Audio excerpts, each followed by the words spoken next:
জীবনে যখন যেটা ইচ্ছে হয় তখন সেটা করে ফেলা উচিত, পরের জন্য কখনো ফেলে রাখা উচিত না। অনেক দিন ধরে ছোট একটা ট্যুর দেওয়ার খুব ইচ্ছা ছিল, তো অনেকটা প্ল্যান করে গিয়েছিলাম। হ্যালো এভরিওয়ান, আসসালামু আলাইকুম। তো আজকে শেয়ার করছি একটা ছোট ঘোরাঘুরির ব্লগ। গিয়েছিলাম কুয়াকাটা, যেটা আমার বাসা থেকে খুবই কাছে কিন্তু বরিশাল থেকে দূরে। তো প্ল্যান করেছিলাম যখন বাসা যাব সেখান থেকেই যাব।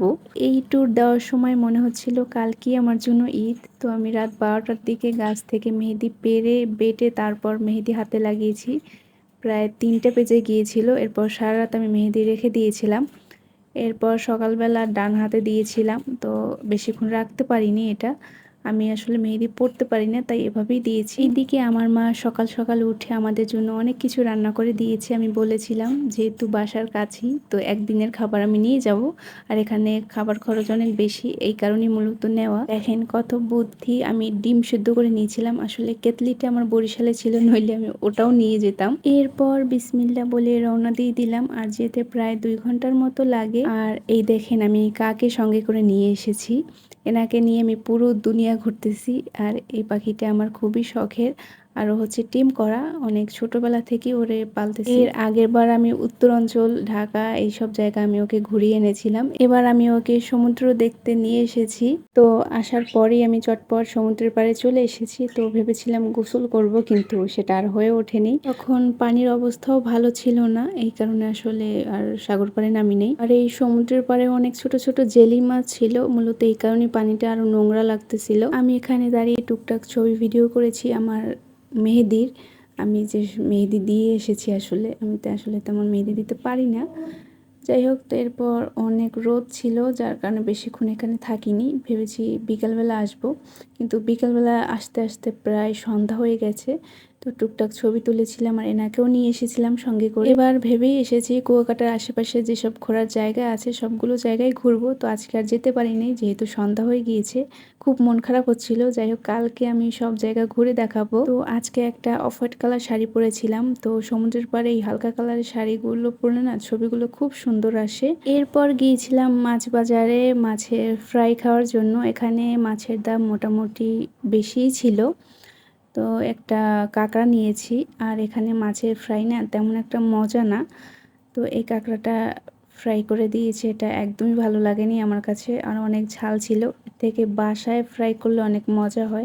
এরপর নিয়েছিলাম 1 কাপ রং চা, যেটা খেতে খেতে সমুদ্রের পাড়ে চলে এসেছি। আর এই মামার রং চাটা খুব মজাই ছিল। প্রায় 11টার পরে এখানে জোয়ার হয়, মানে প্রতি কত ঘন্টায় পর পর যেন জোয়ার হয়। এই টাইমে ভীষণ ভালো লাগে সমুদ্রের পাড়ে। পরের দিন গিয়েছিলাম কাঁকড়ার চরে, আরও আশেপাশে অনেক ঘোরার জায়গা ছিল। তো অনেক রোদ থাকার কারণে না খুব বিরক্ত লাগতেছিল। যাই হোক, তো এরপর সামনের আরও একটা চর ছিল। এই পাশের এই জায়গাটা না খুবই সুন্দর লাগতেছিল। এই হচ্ছে সেই জায়গা, এখানে মানুষজন নাই বললেই চলে। এখানে মূলত মানুষজন ভোরবেলাই আসে, আমরা এসেছি দুপুরবেলা, তাই একটু কষ্ট হয়ে গিয়েছে। তো এখানে এসে এনার সাথে দেখা, তো এনাকে একটা বিস্কুট কিনে দিয়েছিলাম। তিনি অনেকক্ষণ যাবৎ বসেছিল আমাদের পাশে। দুপুরবেলা ওখান থেকে ঘুরে আসার পর আমরা বিকেলের দিকে রওনা হই দোলনা পয়েন্টে। শুনেছি এখানে অনেক ঝিনুক পাওয়া যায়, মূলত আমি ঝিনুকের লোভেই এখানে এসেছিলাম। এখানে অনেক দোলনা আছে, আর এই দোলনার পারে না খুব সুন্দর সুন্দর ছবি আসে। আর ওনাদেরকে বকশিস দিতে হয়, আপনি 20 টাকা দিন বা 30 টাকা, যে যা খুশি হয় দেয়। আর ঘন্টার পর ঘন্টা আপনি বসে থাকেন, কেউ কিছুই বলবে না। তো আমি অপেক্ষা করতেছিলাম রোদটা একটু কমার, কারণ আমি এরপরই ঝিনুক কুড়াতে যাব। আমার কাছে যদি একটা বস্তা থাকতো, তো আমি পুরো এক বস্তাই ওখান থেকে কুড়ে নিয়ে আসতাম। আমার খুবই ভালো লেগেছে, এই বিষয়টা খুব এনজয় করেছি। বেশ অনেকগুলো ঝিনুকই আমি কুড়িয়েছি, তো এগুলো দিয়ে আমি কিছু হোম ডেকোরের কাজ করব। এরপর সন্ধ্যায় খেয়েছিলাম মটকা চা, টাকাটা পুরোই লস গেল, একদমই ভালো লাগে নাই। এরপর পুরো মার্কেট ঘুরেছি এবং বাসার সবার জন্য টুকটাক কেনাকাটা করেছি। পরের দিন একদম ভোরবেলা আমি সূর্য ওঠা দেখার জন্য দৌড়ে গিয়েছি সমুদ্রের পাড়ে। তো দেখেওছি, আমার খুব ইচ্ছা ছিল দেখার। আমি না এখন ওই সময়টাকে খুব মিস করি। আসলে এই অনুভূতিটা না বলে বোঝানো যাবে না। সকালবেলা সমুদ্রের পাড়ে এতটা ভালো লাগে, যারা গিয়েছেন তারা তো অবশ্যই জানেন। তো পাশে দেখতেছিলাম জেলেরা মাছ ধরে, তো আমি অনেক হেঁটেছি সূর্য ওঠা দেখার জন্য। এরপর ভাবলাম একটু গাড়িতে করে পুরো সমুদ্রের পাড়টা ঘুরে আসি।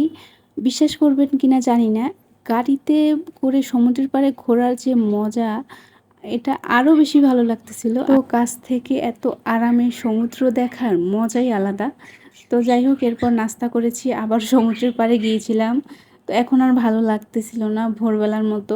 ঝিনুক কুড়িয়ে এইভাবে একটা ভিডিও করার ইচ্ছা ছিল, সেটা যাওয়ার আগে মনে পড়েছিল।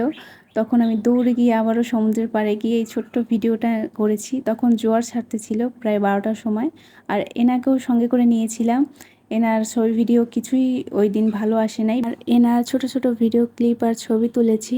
এবারের ট্যুরটা না খুবই এনজয় করেছি, পুরো টাকা উসুল, সব জায়গা ঘুরেছি। তো আজকের ভিডিওটা তোমাদের কাছে কেমন লেগেছে অবশ্যই জানাবে। আল্লাহ হাফিজ।